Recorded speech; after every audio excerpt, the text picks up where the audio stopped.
My name is Monica Vale, 45 years old. They called my son's graduation just a piece of paper, and I thought I could swallow that like I've swallowed 100 little cuts from my family, quietly, with a glass of water and a smile that means nothing. I didn't expect confetti or a brass band, but I expected chairs and 2 hours of sitting and a couple of claps that said, "We see you." He finished 4 years. He worked nights stocking shelves and still kept a 3.8. It wasn't Harvard. It was ours.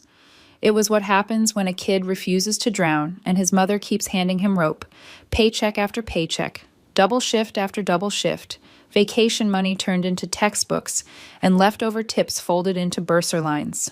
A piece of paper? That piece of paper was what I told myself on my worst days. Keep going. When I asked if they were coming, my sister said it with a shrug, like she was brushing lint off a dress. It's just a piece of paper. My mother said she was tired. My father muttered something about car trouble, the trifecta. I told myself to be reasonable. People are busy. Bodies hurt. Cars break. Besides, I've always been the responsible one, and responsible people don't make scenes. I wore a navy dress that didn't wrinkle and brought tissues for when the names were called. I cried anyway, quietly, proud, the kind of crying where you tuck your face down so it doesn't embarrass anyone. Afterward, we took photos near a tree that had survived a lightning strike. You could see the scar in the bark, a pale seam. It made the leaves look brighter somehow. He held his diploma holder like it was heavy. We went for burgers. He ordered a milkshake he didn't really want because he knew I liked to steal the first sip. 3 days later, scrolling through Facebook at the kitchen counter, I nearly choked on lukewarm coffee. Balloons, streamers, glitter letters. There they were, my entire family, posing like it was the Oscars. "Proud of our little graduate," the caption read. My niece had finished kindergarten. Kindergarten. They had a custom cap and gown, a cake with a photo printed on icing, gift bags with tissue paper folded high like tulips. My dad held a sign, "You did it," in pink sparkle. My mom wore a shirt with my niece's face on the front. My sister's smile took up the whole frame. I stared at the screen until the light dimmed and the feed nudged me to see more. Not anger, something hollower. The kind of empty where your hands feel like they don't belong to you. Not a single person had texted me about it. No, come by if you're free. No, bring chips. No, we're doing something silly. You'll roll your eyes. It wasn't the party, not really. It was the ease with which they remembered to celebrate something small and forgot to show up for something big. Or maybe that isn't the truth. Maybe they remembered exactly what mattered to them. I washed the coffee mug, set it upside down on the rack, and tried to be a grown woman who doesn't cry over cake photos.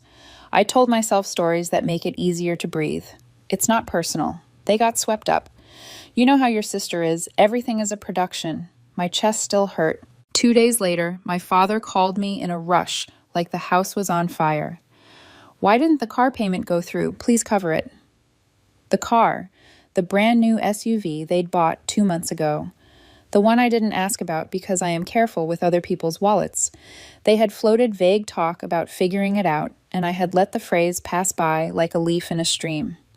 Figuring it out is a lullaby my family hums when they want you to stop asking questions. I told him I'd call back. Then I didn't. Instead, I sat at this table the way I do when something in me is reorganizing. My son came in from work and kissed the top of my head. It is impossible to hide paperwork from a child who grew up noticing your mood before you did.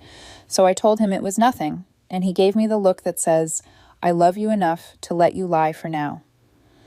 After he went to shower, I opened the kitchen drawer where I keep the things I don't want to look at and pulled out the fat envelope from when the SUV first appeared.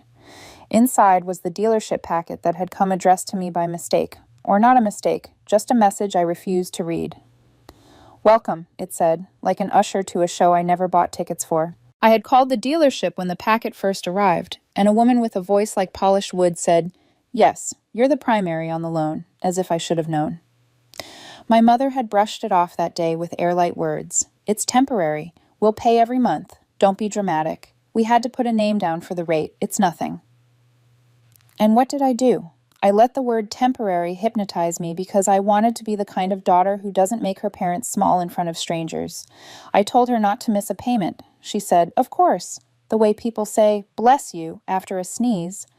Automatic, thoughtless. Now the payment had on gone through, and suddenly I was important again. The speed with which I resurfaced in their universe made me lightheaded, like breaking the surface of a pool and swallowing air wrong. I stared at my phone, watched the missed call badge become a tiny red accusation, and felt something in me tilt. Not a rage, not yet. A click, a rearrangement, like the lens of a camera turning from blur into sharp focus. I opened my laptop, pulled my credit report, and let the clock tick while the pages loaded. Lines of numbers, open accounts, the cold geometry of debt. The SUV sat there, a block of obligation with my name welded to it. My breathing went shallow. Across the kitchen, the graduation program lay on the counter, a curl creeping into the paper where a drip of water had landed. I thought about the scar on the tree, how the struck thing goes on living. I thought about the kindergarten cake, the glitter, the way my father's sign caught the light. We celebrate what we choose to see. I closed the laptop and pressed my palms flat on the table. The wood was warm from the afternoon sun. If I called back, I would fix it, and the fixing would make everyone comfortable again. The story would go like this. Monica is the reliable one. Monica covers. Monica understands. And then next month, when another something slipped, the phone would ring again, and I would answer because that is what I do. Responsibility is a costume that begins to look like skin if you never take it off. But there's a cost to living inside a part you didn't audition for. I stood up and poured myself more coffee I didn't want. Outside, a neighbor's wind chimes tangled themselves into a tune that wouldn't settle. My mind replayed the Facebook photo until it stopped being a picture and became a message. The message was not, "We love her," it was, "We love being seen loving her." I knew suddenly, with the certainty of a weather change, that this wasn't about one missed ceremony or one bounced payment.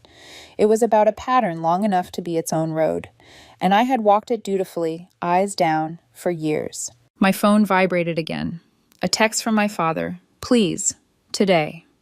No apology, no explanation, just the urgency of a man who believed the world could be reset with a daughter's yes.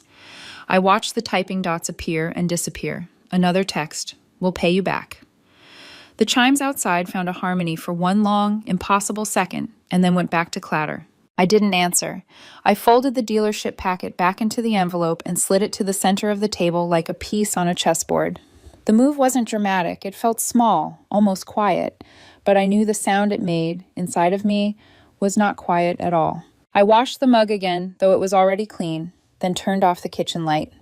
The house exhaled. In the dim, the envelope looked like any other bill, ordinary, harmless. I touched the edge of it the way you touch a bruise you didn't know you had, testing the border between ache and injury. Somewhere in that border, a thought sharpened. If they could call a degree just a piece of paper, maybe they believed papers don't have power. Maybe they were counting on the rest of us believing it too. I went to bed early and stared at the ceiling fan until sleep finally caught me like a net. In the morning, before the first cup of coffee, I decided on something simple that didn't feel simple at all. I would not call back. I would not fix it. I would look, truly look, at every page with my name on it and see what else had been done in the dark while I was busy being understanding. I would stop being useful and start being precise. Down the hall, my son's door was half open, the light from his desk lamp a thin stripe across the carpet. He was already up, scribbling notes for a portfolio piece, the future leaning forward in his shoulders. I thought about what it cost to protect someone you love from the storms that come with your last name. Then I went to the kitchen, pulled the envelope toward me, and opened my laptop to begin. The dealership receptionist's voice was polite, clipped, and calm when she told me again that I was listed as the primary borrower. "Yes, Ms. Vale, everything is in your name. The account was opened with your social security number and signature." I wanted to laugh, except laughter would have turned into something sharper. My signature? The one I practiced in 7th grade until the letters curved like vines? The one I've signed on 1,000 checks and loan deferments and sick notes? That signature doesn't slant like a child gripping a crayon. The fax copy came through to my email with the subject line, Your records. My stomach knotted as I opened the attachment. There it was, my name, but not mine. Crooked letters, uneven spacing. It looked like someone had traced it from memory, while their hand trembled with either guilt or indifference. Maybe both. That night, I printed the document and laid it flat on the dining table under the light. My son wandered in, towel around his shoulders, hair dripping from the shower. He glanced down. "Mom, that's not your writing." His voice was steady, but the edge of anger in it caught me off guard. He's usually so measured, so unwilling to criticize anyone in the family. I shrugged, too tired to mask it. "No, it isn't." He waited for more, but I didn't give it. He left the room with a tight jaw, the kind that hides words better left unsaid. I couldn't ignore it anymore. I gathered the packet, the fax signature, the original welcome letter, and walked into a law office 2 blocks from my job the next afternoon. The lawyer, a lean man named Tolland, with glasses perched halfway down his nose, studied the documents without speaking. His silence weighed more than any speech. Finally, he pushed them back across the desk. "This is fraud. You're liable on paper, yes, but you also have a case, a strong one." His words landed heavy. Case, fraud, liable. My life had been built on working hard enough that words like that didn't stick to me, and yet here they were, sliding onto my skin like oil. "What do I do?" I asked, half-whisper. He folded his hands. "That depends. Do you want to hold them accountable, or do you want to keep the peace?" Keep the peace. Peace was never real in my family. It was a ceasefire built on my compliance. I told him I needed time. He nodded, gave me his card, and said, "Don't wait too long. The longer you delay, the more leverage they have." 2 days later, my sister showed up unannounced, holding a tray of brownies sealed in grocery store plastic wrap. She smiled like someone auditioning for the role of caring sibling. Her eyes flicked around my living room, landing on the stack of papers I hadn't bothered to hide. "We were hoping," she started, voice sweetened like powdered sugar, "you could spot us just this once. The recital trip, Orlando. You know how much this means to her." I didn't invite her to sit. "No." She blinked, then let out a laugh that scraped like glass. "Come on, don't be dramatic. You've always been the generous one. Don't start acting like a stranger now." I picked up the faxed loan signature, held it up between us. "This isn't mine. I talked to a lawyer. I know what you did." The shift in her face was instant, like watching a mask slide sideways. For a moment, I thought she might deny it, but she didn't. She just sighed, rolled her eyes, and said, "We all help each other sometimes. That's family." I stared at her, realizing she wasn't embarrassed. Not even a flicker. To her, it wasn't betrayal. It was redistribution. My hard-earned name turned into their currency. She left with the brownies still on my counter, muttering about how I'd changed. That night my mother called, her voice breaking into rehearsed sobs. "You're tearing us apart, Monica. If you follow through with this, these lawyers, these threats, you'll destroy relationships you can never get back." Relationships? I closed my eyes and pressed the phone tighter against my ear. What she called relationships were really transactions. My credit in exchange for their affection. My silence in exchange for their approval. My labor in exchange for a seat at a table where they never saw me anyway. I didn't argue. I let her words flood my ear like cold water, and when she finished, I simply said, "Good night, Mom," and hung up. Later, alone in the dark, I opened my credit report again. I traced my finger down the lines of debt, interest rates, account numbers. Something nagged at me, a tiny fluctuation in the score I couldn't explain, like a shadow at the corner of my vision. I bookmarked it for later. For now, I told myself it was probably an error, but a part of me, the part that had been silenced for decades, whispered, "No, it's something else." I closed the laptop with a quiet click, my hands trembling just slightly. The envelope from the dealership sat in its usual place on the kitchen table. I rested my palm on it as if touching the paper could remind me I wasn't imagining things. The ceiling fan hummed, the refrigerator clicked on. The house was ordinary, steady, safe, and yet, inside me, something was shifting. A small, defiant ember, glowing hotter by the day. This wasn't about a single SUV. This was about all the years I'd been expected to pay the cost of being the reliable one. The problem with always catching people when they fall is that eventually they stop seeing the edge of the cliff. And I was done being their net. I should have known the first loan wasn't the end. Families like mine don't stop at one bite when they find a vein. They drain it dry. It was a Wednesday afternoon when the letter came. At first, I thought it was another past due notice for the SUV. But when I slit the envelope open with my thumb, I froze. Not the dealership this time, a store account. Balance $8,472. Opened 5 months ago. The letter listed recent activity, purchases I would never make in a lifetime: a 75-inch flat-screen TV, 2 leather couches, a gaming console, designer handbags. Every item delivered straight to my parents' house. I set the letter down on the kitchen table and just stared at it, my heartbeat in my throat. My name was right there, clean and printed, like it belonged to their shopping spree. I dialed the customer service number and spent 40 minutes in a labyrinth of automated menus before a supervisor finally came on. I explained, calmly at first, that this was a mistake. She paused, then began to read off the most recent purchases. 2 weeks ago, leather sectional, order confirmed, signature on delivery receipt, Monica Vale. I nearly dropped the phone. My signature again. Crooked, wrong, not mine. The world tilted. The audacity wasn't shocking anymore. It was numbing.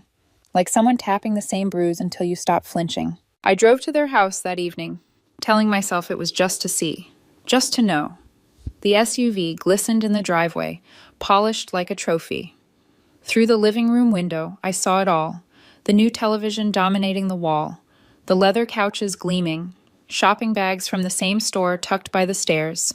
A gaming console blinked blue beneath the TV, humming like a secret exposed. It was all there, every item from the list, sitting proud in plain sight. I knocked. My sister answered, an iPhone still in its plastic clutched in her hand. She smiled like I was dropping by for coffee.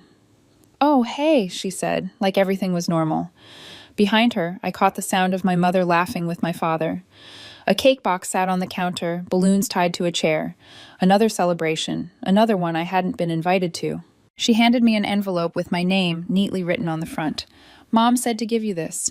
My fingers trembled as I slid it open. Inside was a letter from an attorney.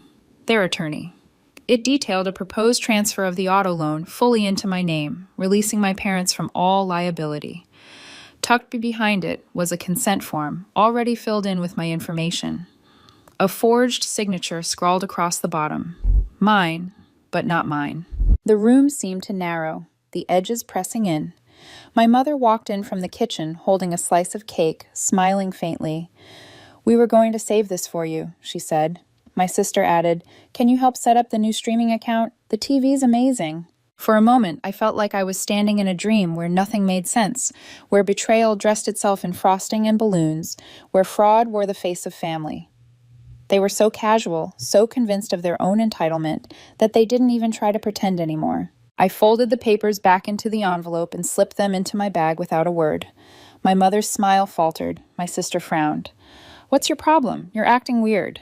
I didn't answer. I turned, opened the door, and walked out. Their voices followed me down the walkway, calling my name, demanding I explain myself. But I didn't turn back. In the car, I sat with the envelope in my lap, staring at the lawyer's letter. The implication was crystal clear. This wasn't a mistake. This wasn't desperation. This wasn't even casual dishonesty. This was a plan. They had already told a lawyer I agreed. They had prepared documents. They were ready to lock me in legally, to erase even the illusion of choice. The rage didn't come in flames. It came like a tide, slow and steady, filling every hollow in me.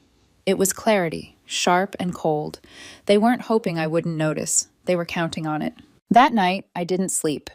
I laid everything out on the table, the dealership packet, the forged signatures, the store account statement, the attorney's letter.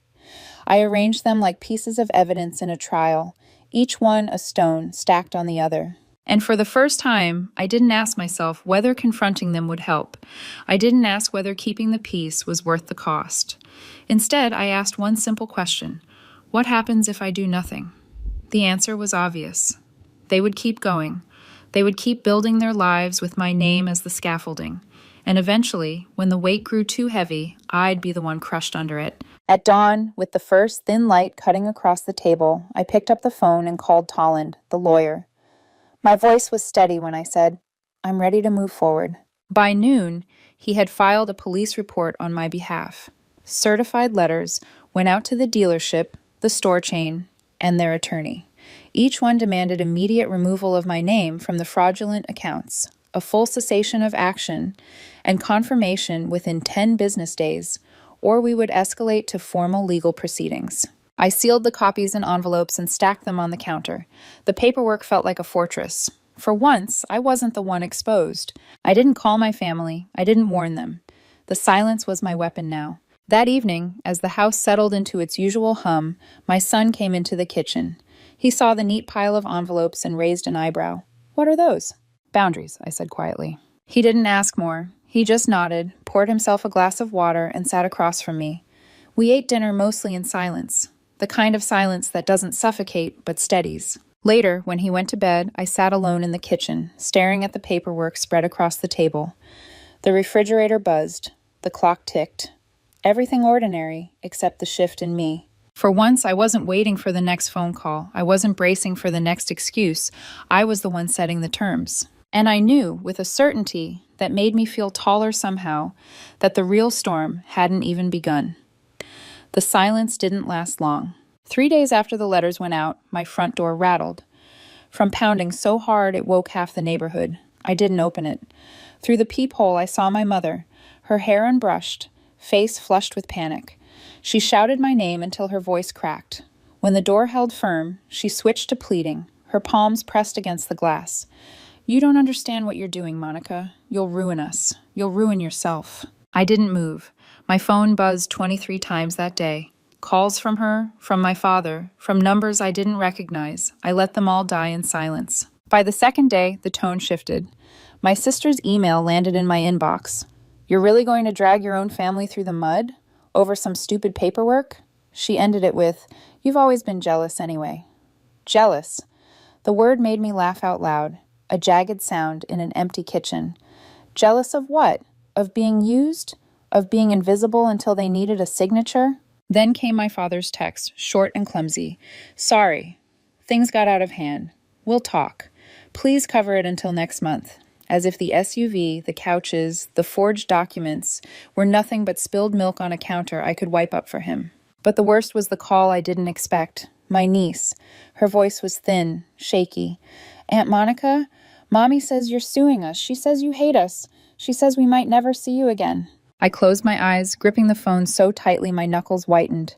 "Sweetheart, that's not true. I love you. None of this is your fault." She started to cry. The sound sliced through me. I wanted to tell her everything, that her mother had dragged her into a storm she couldn't even see. But she was a child. Children shouldn't carry the weight of adult betrayals. After she hung up, I sat in the quiet and let myself cry for the first time since it started. Not for my parents, not for my sister, for her. For the little girl already learning that love in our family came twisted with conditions. A week later, my lawyer called, with news that added another fracture to the ground beneath me. The store chain had investigated the fraudulent account after receiving our letter. They found that an employee had pushed the application through without full verification. He was an old high school friend of my sister. Security footage showed her picking up the bags, smiling wide as she wheeled out merchandise that had my name tied to it. The store offered a quiet settlement, eager to bury the scandal. My lawyer looked at me over his glasses. "You can take their money and move on, or you can escalate." I didn't even hesitate. We escalate. The lawsuit was filed the next morning, against my parents, my sister, and the store. Fraud, identity theft, damages. For the first time, the paper trail wasn't just my prison, it was my weapon. The response from my family was silence at first, calculated and cold. Weeks passed with no acknowledgement, as if they thought ignoring it would make it evaporate.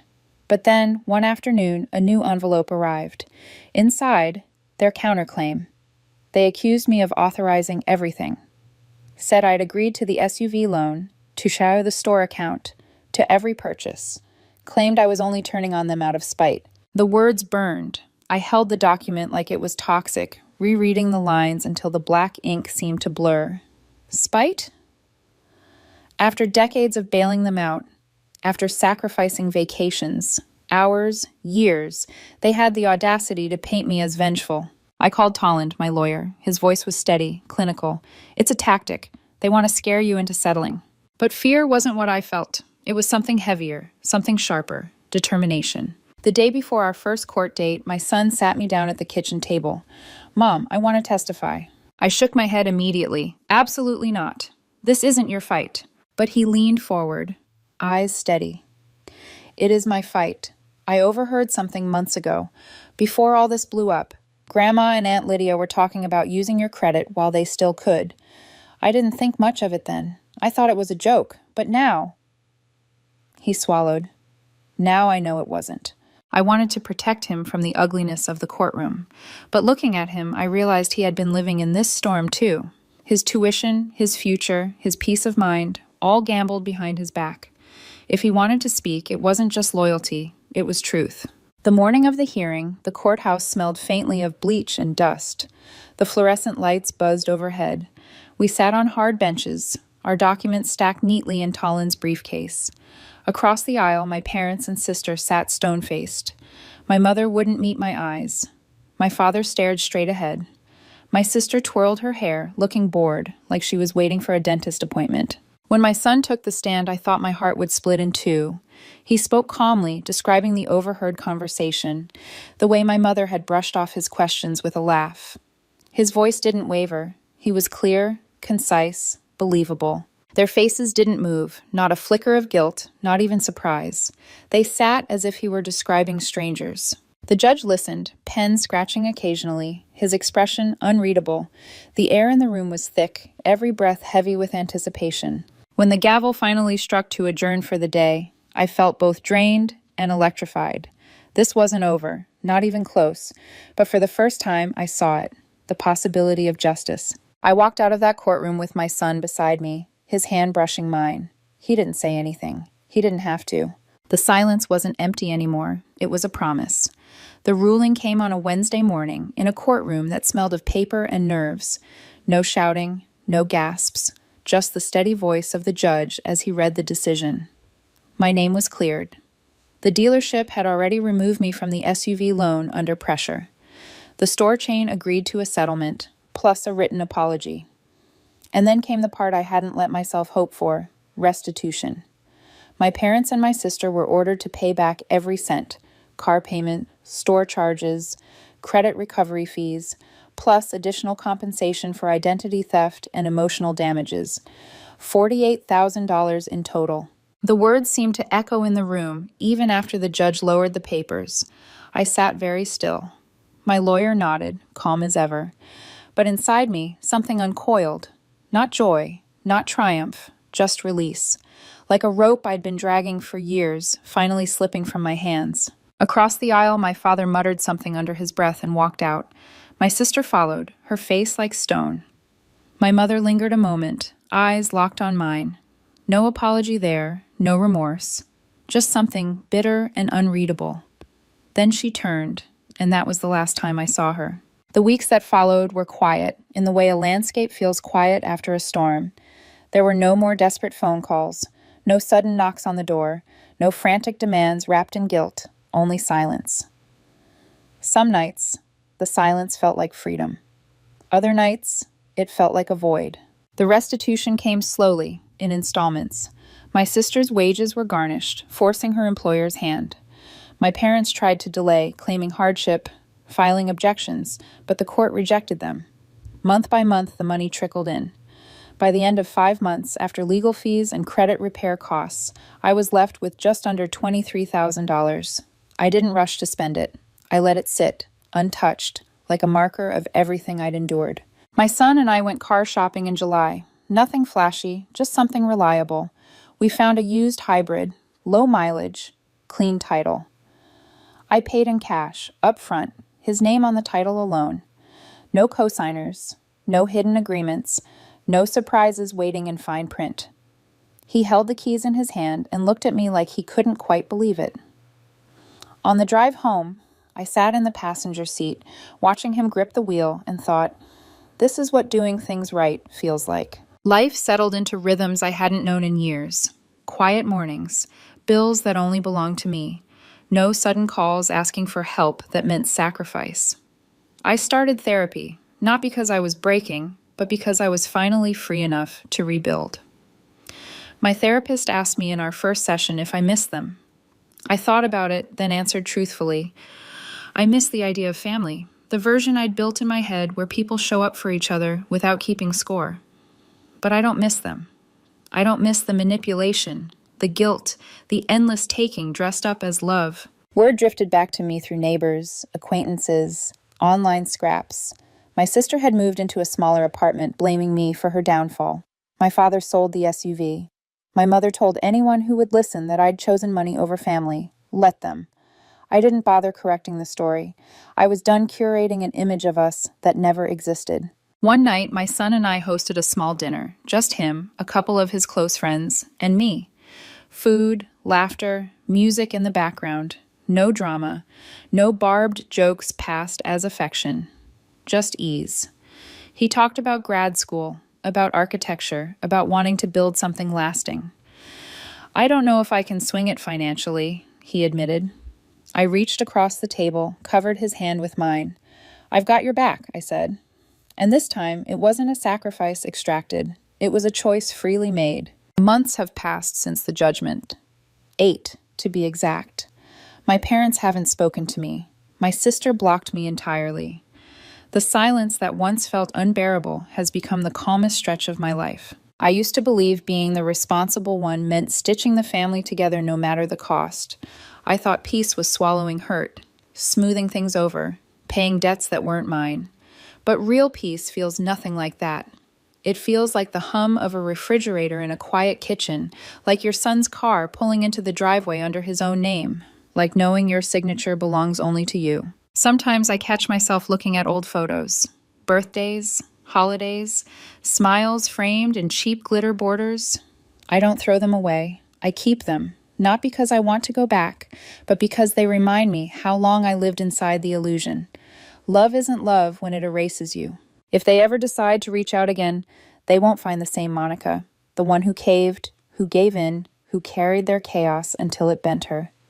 They'll find someone who finally chose herself, and she isn't going back.